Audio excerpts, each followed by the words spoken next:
Damos a bênção para iniciarmos, então, a nossa segunda parte do nosso estudo. Está lá na página 361 do Sidur. A bênção anterior à leitura.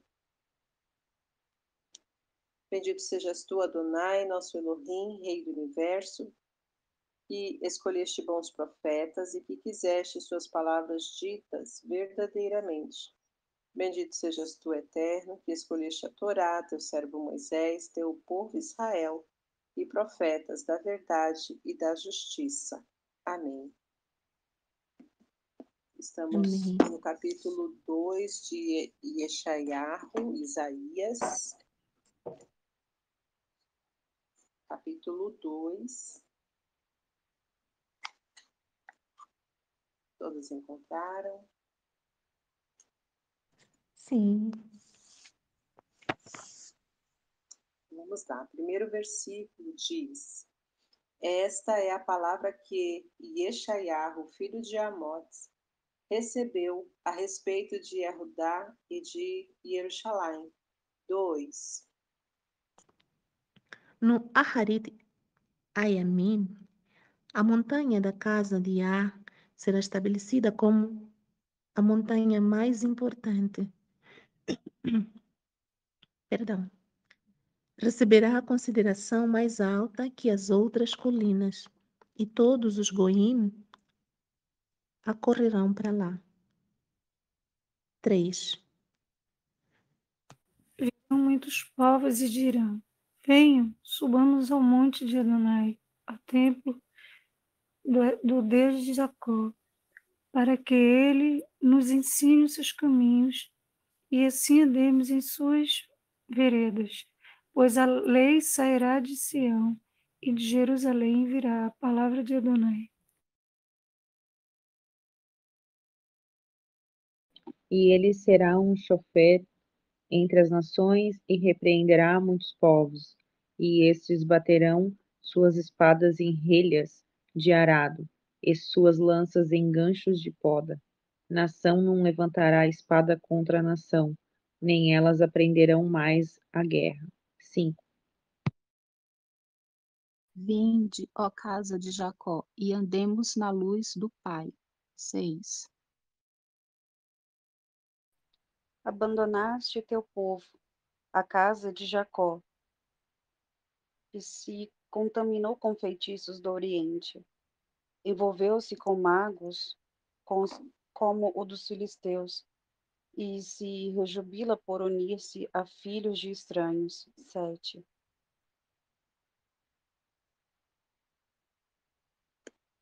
A terra deles está cheia de prata e de ouro. Seu tesouro é infinito. A terra deles está cheia de cavalos. Suas carruagens são numerosas. 8. A terra deles está cheia de ídolos. Cada um adora o trabalho de suas mãos, o que os próprios dedos fizeram. 9.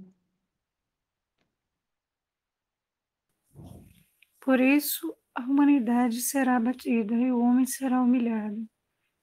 Não os perdoes. 10. Entra na rocha e esconde-te no pó, por causa do temor de Yahveh e por causa da tiferet da sua excelência. 11.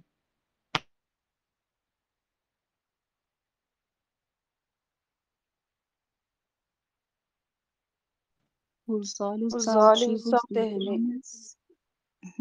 Pode ler. Pode ler. Os olhos altivos dos homens serão abatidos, e a altivez dos varões será humilhada. E só o Pai será exaltado naquele dia. 12. Pois o Eterno dos Exércitos tem um dia de retribuição contra todos os orgulhosos e arrogantes, e contra todos os que se elevaram, e eles serão humilhados. 13.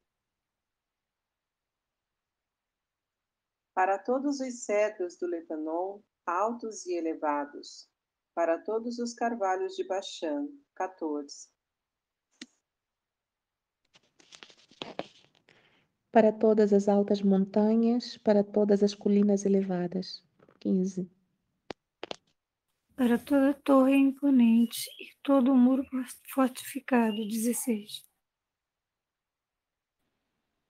E contra todos os navios de Tarshish, e contra tudo o que é a visão desejável. 17.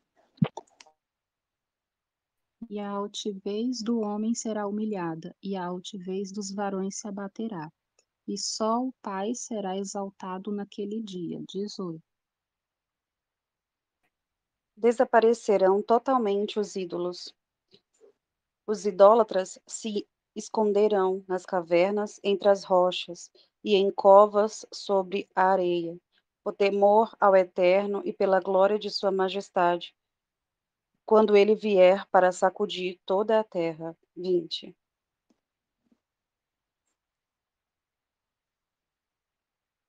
Naquele dia, um homem pegará seus ídolos de prata e de ouro, feitos por ele para si mesmo, para adorá-los, e os lançará fora às toupeiras e aos morcegos. 21. Então, eles entrarão nas fendas das rochas e nas fendas dos penhascos para escapar do terror de Yah e da sua majestosa Kavod, quando ele sair para sacudir a terra. 22. Parem de confiar no homem, cuja vida não passa de um sopro em suas narinas. Que valor ele tem? Amém. Amém. Amém. Por favor, irmã Cecília. Baruch atah Adonai, Eloheinu melech haolam, rochedo de todos os mundos, justo em todas as gerações. Elohim fiel, que realiza o que anuncia, que promete e cumpre. As palavras são verdade e justiça. Fiel és tu, ó Eterno, nosso Elohim, e fiéis são as tuas promessas, e nenhuma sequer das tuas palavras jamais se tornará vã, pois és Elohim e Melech, fiel e misericordioso. Baruch atah Adonai, Elohim que é fiel em todas as suas palavras. Tem misericórdia para com Zion, por ser este o centro espiritual de nossa vida, e a comunidade de Israel de alma entristecida. Salva logo, ainda em nossos dias. Baruch atah Adonai, que alegras Zion com os seus filhos. Alegra-nos, ó Eterno, nosso Elohim, com a vinda do profeta Eliarro, teu servo, e com o reino da casa de Davi, teu ungido. Que este venha logo, e que nossos corações com isso se rejubilem. No seu trono não se sentará um estranho, e não herdarão outros a sua kavod, pois juraste a David que não se apagará a sua luz por toda a eternidade. Baruch atah Adonai, Magen David. Amém. Amém. Amém. Irmãs, tá cheio de rabisca aqui minha Bíblia por causa deste capítulo.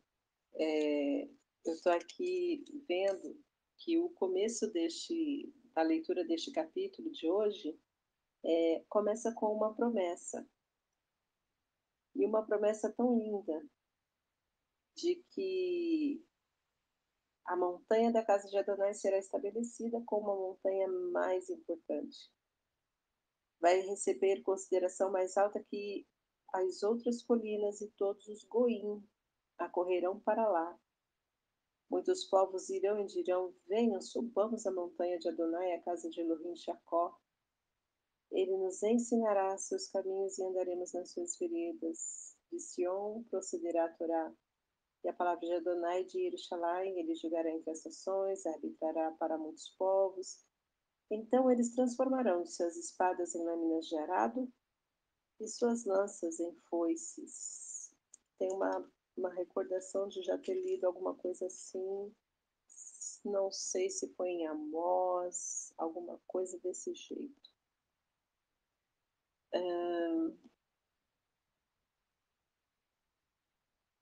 No versículo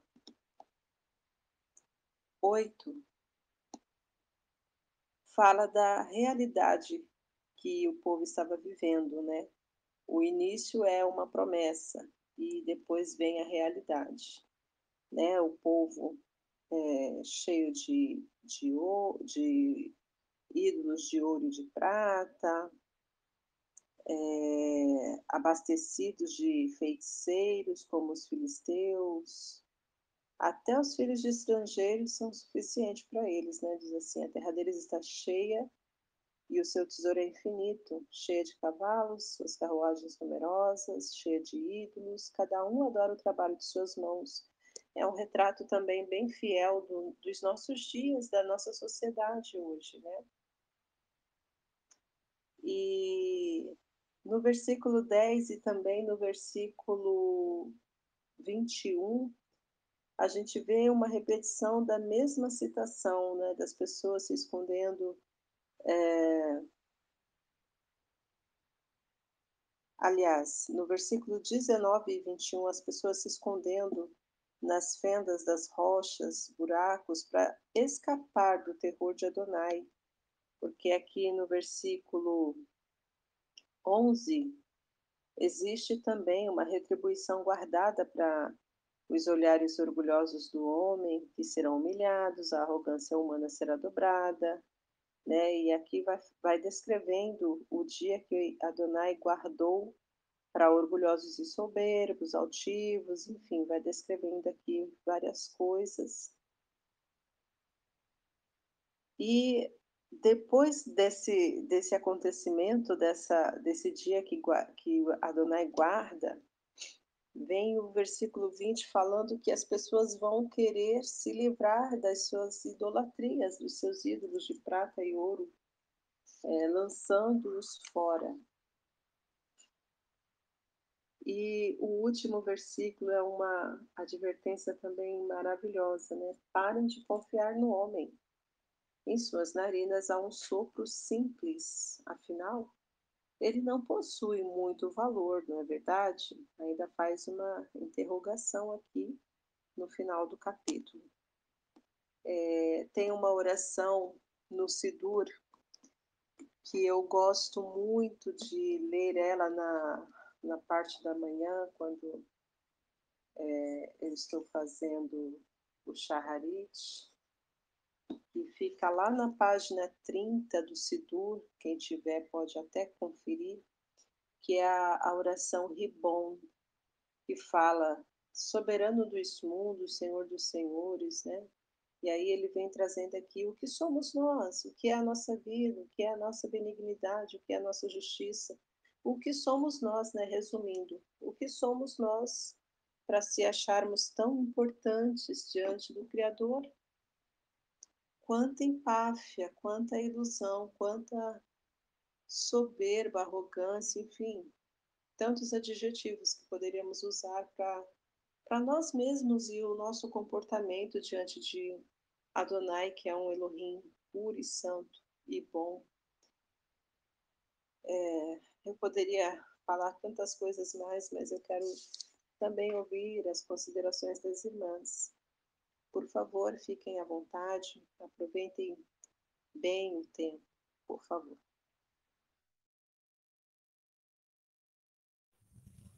É verdade, a irmã falou, né? A irmã Priscila já falou praticamente tudo. Ela fez um resumo maravilhoso. Esse capítulo que fala do grande dia do Eterno, que muitas nações procurarão, né? Virão muitos povos e dirão: venham, subamos ao monte do Eterno, ao templo do Deus de Jacó, para que ele nos ensine o seu caminho. Ou seja, nesse grande dia, muitos procurarão aprender com o Eterno, aprender a Torá, né? Ele julgará contra as nações, cadê o 4? Ele julgará entre as nações e resolverá contendas de muitos povos. É realmente muito profundo, porque o dia do Eterno vai ser um dia grandioso, um dia tremendo de julgamento, em que ele vai, de uma vez, destruir todos os ídolos, ele vai pôr em terra os idólatras e os seus ídolos, e muitos por si próprios jogarão seus ídolos aos ratos ao lixo, porque perceberão que eles realmente não valem nada, nunca valeram. Muitos também se esconderão, tentarão, né, se esconder em rochas, no pó da terra. Faz lembrar quantas pessoas da elite estão construindo os seus bunkers embaixo da terra para se esconder, já visando esse grande dia da ira do Eterno, e que também de nada vai adiantar, que os olhos do Eterno vão em todos os lugares, em todas as profundezas, em todas as alturas.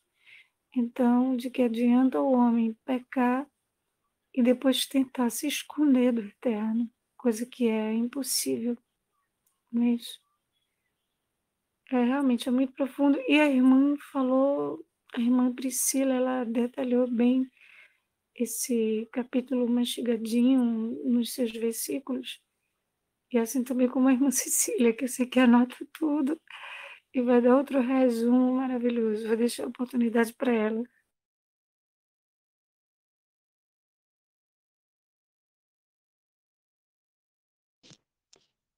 Eu não vou repetir o que as irmãs já falaram muito bem, só queria pontuar os versículos 21 e 19, que falam sobre pessoas tentando escapar da ira.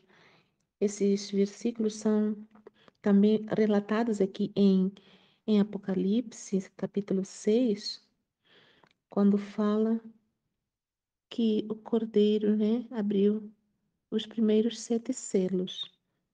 Vejo aqui no versículo 15, então os reis da terra, os governantes, os generais, os ricos e os poderosos, de fato todos, escravos e livres, esconderam-se em cavernas e entre as rochas das montanhas. E disseram as montanhas e rochas: caiam sobre nós e escondam-nos da face daquele que está assentado no trono e da ira do Cordeiro, pois chegou o grande dia da ira deles. E quem poderá suportar? Não é? Eles já sabem, os grandes, por isso estão aí tentando, mesmo sabendo que não irão suportar, eles ainda têm uma esperança rebelde, no caso, né? De construir esses bunkers para fugirem da ira do Cordeiro. Eles sabem do que vai acontecer. Triste é que os filhos do Eterno, supostamente os filhos do Eterno, os crentes, né, não sabem que isso vai acontecer e não se têm preparado. Não digo que deveriam se preparar ou deveríamos nos preparar também fazendo bunkers, não, mas de outra forma, porque já nos foi orientado que temos que nos preparar de outra forma. Então vemos que cumpre-se aqui a palavra de Yeshua. Os filhos das trevas, os filhos desse mundo, são muito mais espertos que os filhos da luz. Porque estes filhos das trevas aqui, estes generais, reis grandes, eles já entendem, ao menos conhecem a profecia, sabem que virá esse grande dia da Adonai e se preparam de uma forma incorreta, mas ao menos se preparam. E nós, que deveríamos ser os filhos da luz, ou que pelo menos nos chamamos, né, nos denominamos filhos da luz, deveríamos também, ao menos, saber e crer que esse dia chegará e que está para breve. E essa nossa crença, como a gente já sabe, não deveria se manter apenas na mente, não deveria ser apenas uma crença espiritual, mas assim devia se materializar, fazer com que nossas ações trabalhassem nesse sentido de preparação para esse grande e terrível dia, né? E no início do capítulo, quando fala que no Aharit Hayamim, nos últimos dias, creio de certa forma que esses últimos dias já têm o seu cumprimento desde que Yeshua veio, porque nós vemos aqui, quando venham, subamos a montanha de Yah, a casa de Elohim de Yaakov. Ele nos ensinará seus caminhos. E não é diferente daquilo que nós hoje fazemos. Várias pessoas ao redor do mundo têm se juntado, de certa forma, ao povo de Israel, tem aprendido sobre o povo, sobre a Torá. Então, esta é uma forma de cumprimento deste versículo, né? Porque nós sabemos que a salvação, como está escrito aqui, vem dos judeus, como Yeshua falou. E a palavra de Yah vem de Jerusalém. Então, isto já está sendo cumprido de certa forma e vai ter o seu pleno cumprimento quando de fato todas as coisas que estão profetizadas aqui em Apocalipse acontecerem. Quando de fato fisicamente o monte de Sião for elevado acima de todos os outros montes, quando Israel for de fato o centro do mundo, estiver no lugar mais alto do que todas as outras nações, do que todas as outras partes desta terra.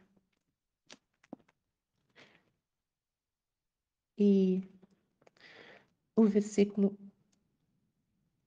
8 que está cheia de ídolos, né? Cada um adora o trabalho de suas próprias mãos. É muito, este versículo é muito verdade nos dias de hoje, em que vemos cada um de nós, e muitos de nós também, entre aspas, adorando as obras de suas próprias mãos, né? Conforme comentei ontem, tem muita gente que diz que adora qualquer coisa, tudo é adorado, menos o eterno, né?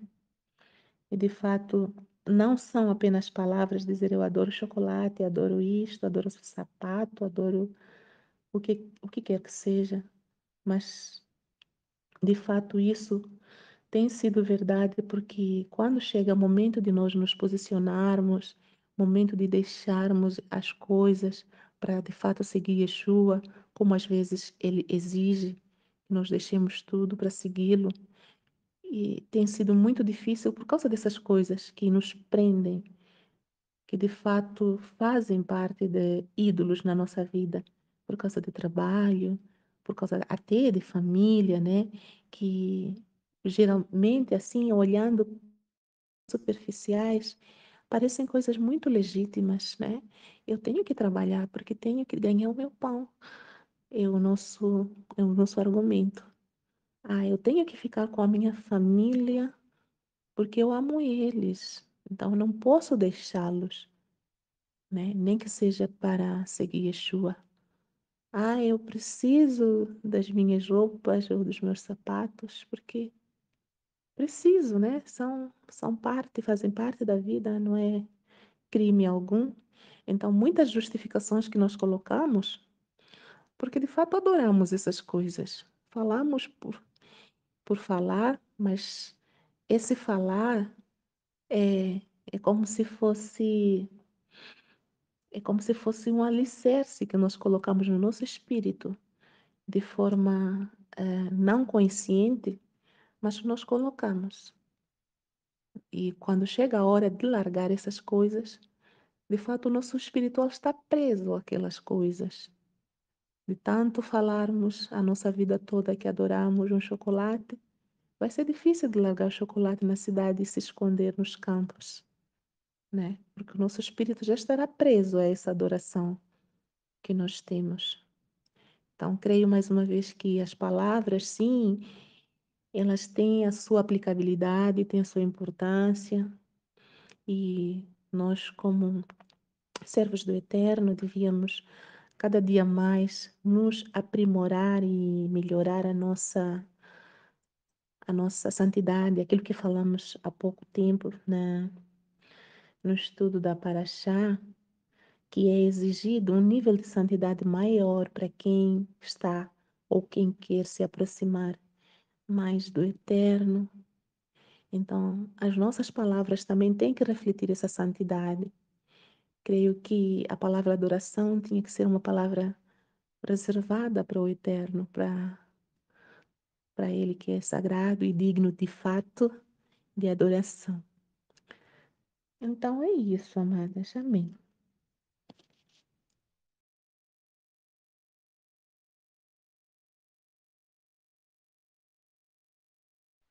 Amém, irmã Cecília, obrigado pela contribuição. Mais alguém gostaria de fazer comentários, de acrescentar alguma informação, de colocar aquilo que entendeu da leitura? Por favor, participem conosco. Irmãs, eu gostaria de aproveitar que estamos iniciando o livro de Yeshayahu. Eu ouvi a irmã Priscila comentar que ela usava a Bíblia, usa, né? Tem a Bíblia, a mensagem. Eu tenho também aqui em casa e ela é muito interessante porque no início de cada livro, ele conta o autor dessa Bíblia, né, que é o Eugene Peterson, ele conta um pouco sobre quem escreveu, o contexto pelo qual estava inserido aquele autor, e eu gostaria de só pontuar eh alguns trechos aqui desse relato de início. Então aqui diz: Isaías é uma grande Isaías é uma grande presença na vida de quem vive pela fé em Adonai.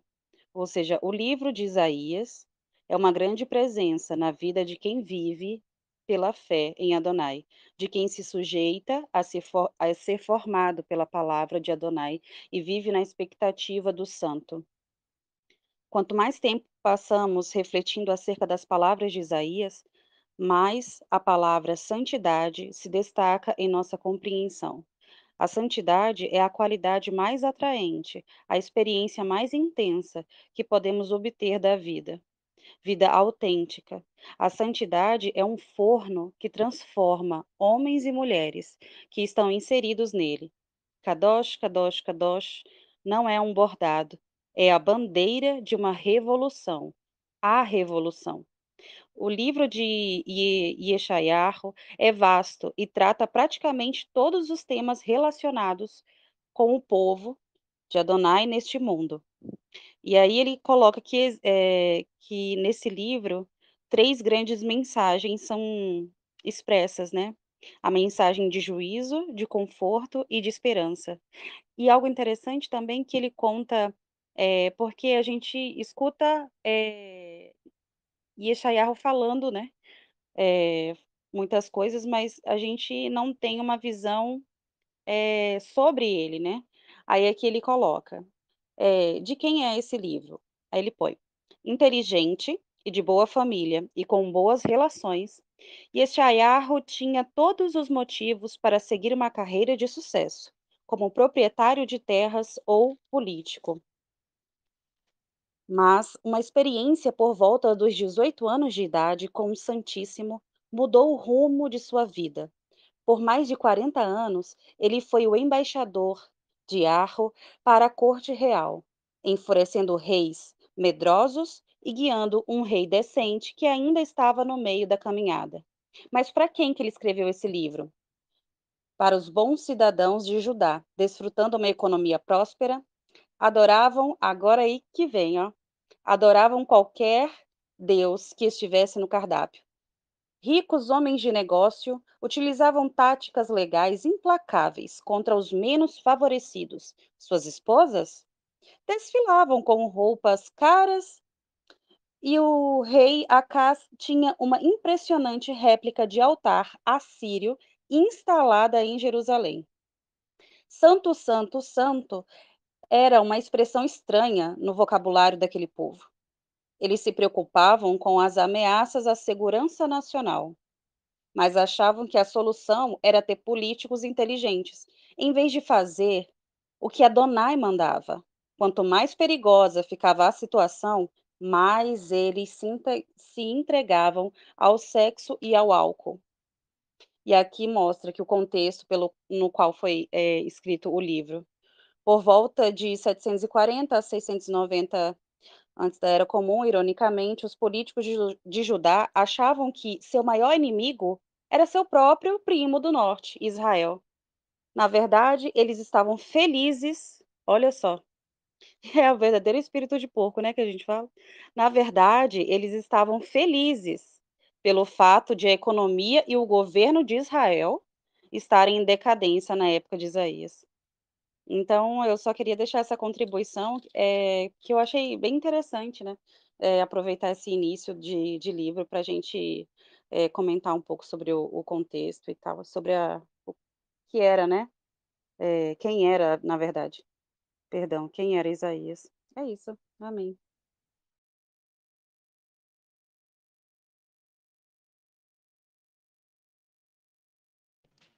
Bem Interessante, interessante esse comentário aí. Dayana. Falamos juntos, irmã Cecília. A Bíblia que eu tenho da mensagem contemporânea, ela não traz esse resumo. Ela é do Eugene Peterson. Não vem esses comentários, não. Gostei, irmã. Obrigada. Baruch. Amém. Ah, então, tem 2 Bíblias, né, a mensagem. Eu tô com a Bíblia de estudo, então você deve ter a Bíblia e a mensagem, só a mensagem mesmo, sem ser a Bíblia de estudo. Isso mesmo. Perfeito. É bem interessante esse comentário.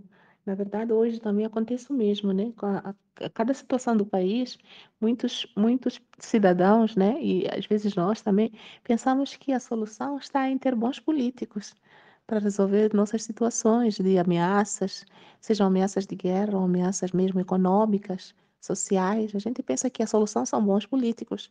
Não é por acaso que vemos muitos que se dizem cristãos fazendo bancadas políticas se intrometendo na política, querendo governar, o que não é adequado para nenhum servo do Eterno estar envolvido em políticas mundanas, né? Políticas desse mundo, porque nós não fazemos parte dessa nação onde nós estamos inseridos. A nossa nação é celestial e não devíamos fazer parte nem com partidos, nem com votação, porque quem vota, ele está dando legalidade, está dando a sua autorização para aquele político é, dar cabo do povo, né? Sabemos que, no fim das contas, o que eles fazem é dar cabo do povo e que o Eterno não se agrada dessa dança que os países, quase todos, hoje em dia estão dirigindo o destino do seu povo, infelizmente, né?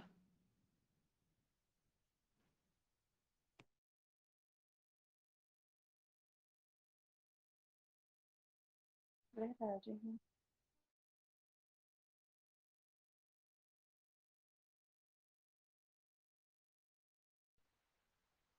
Mas ninguém quer comentar?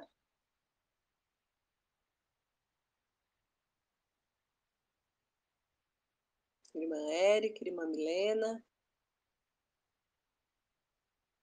Sentindo falta da Harona hoje, irmã Cecília. Não está aqui. Ai, como? Já há tempos, né, que ela faz falta. Verdade. A Harona, a Maraísa, essa tenda está ficando despovoada. É verdade. Eu não vou comentar nada porque o próprio livro em si ele é muito didático, é muito detalhista, né? E as irmãs já colocaram todos. Enfim, eu estava analisando ali o capítulo. É que agora eu já estou longe do livro, gente. Já fechei o livro, bateu uma fome aqui na cozinha. Mas estava analisando que o Criador, o dia que vier o dia do juízo, como as irmãs estavam apontando sobre o Apocalipse, né? Adriana, dia do Criador, do juízo, e ele cita nesse livro de Yeshayahu que é como se, por isso que ele estava falando sobre o sopro, né? Que o homem, o que é? Um sopro. Ele tira o ar e tira a vida. Então, quem que somos nós, né? O que é cada um ídolo desses, por exemplo, político, que o povo coloca como um ser superior, né? E ali no livro ele fala, um dos capítulos ali, ele fala, por exemplo, o que é a espada, né? É como se ele fosse tirar as forças dos humanos, que são soberbos, né? Do que vai adiantar ter armas, espadas, navios, tanques de guerra, facas. O que vai adiantar ter isso? Nada, porque o Criador ele vai tirar as forças das pessoas. Eu estava analisando isso aí, porque quem vai conseguir ter algum pouco de força vai correr a se esconder nas fendas das rochas, né? As cavernas. Mas isso é algo assim muito sobrenatural, é algo que nós não conseguiríamos visualizar, né? Como o Pai vai enviar assim potencializado um Ruach HaKodesh, um poder, algo muito espiritual, né? Transparente que a gente não enxerga. Por exemplo, vai um homem tentar fazer uma luta, uma nação contra outra, uma guerra contra guerrear contra o outro, e não vão conseguir, não vão ter forças. É algo que não é visível, mas as pessoas vão ficar tipo se olhando e tentando entender o que está acontecendo. Eu não tenho forças, eu não consigo guerrear, que algo me impede, é algo que não é visível. Então eu estava analisando isso, sabe? Tentando imaginar um cenário de guerra e as pessoas não vão conseguir. Então vem algo sobrenatural muito forte, um poder, uma glória, algo não visível, né? Era isso que eu estava aqui refletindo.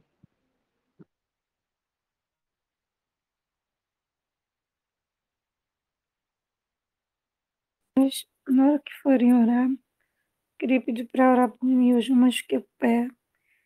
Fui fazer uma limpeza, sabe? Umas coisas de... que a gente pega areia, bota tijolo, essas coisinhas aí.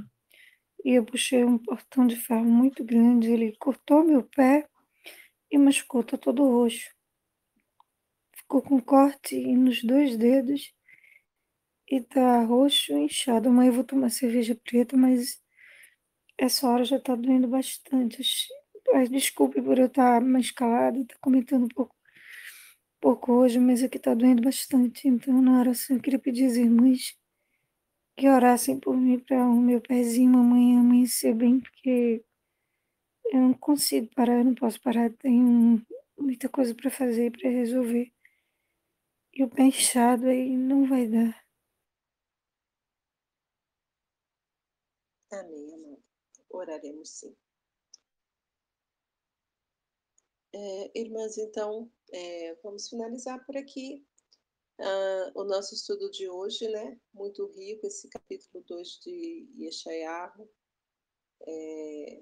como realmente a irmã Cecília tinha prevenido, é bem gêmeo do Irmiarro, começou bem intenso já no primeiro capítulo e só tem arrochado cada vez mais, né, a exortação e quanto que a gente aprende, né, com a palavra do Eterno, como é bom esse momento de podermos nos dedicar um pouquinho mais à sua palavra para o Hashem. Deixa eu parar aqui.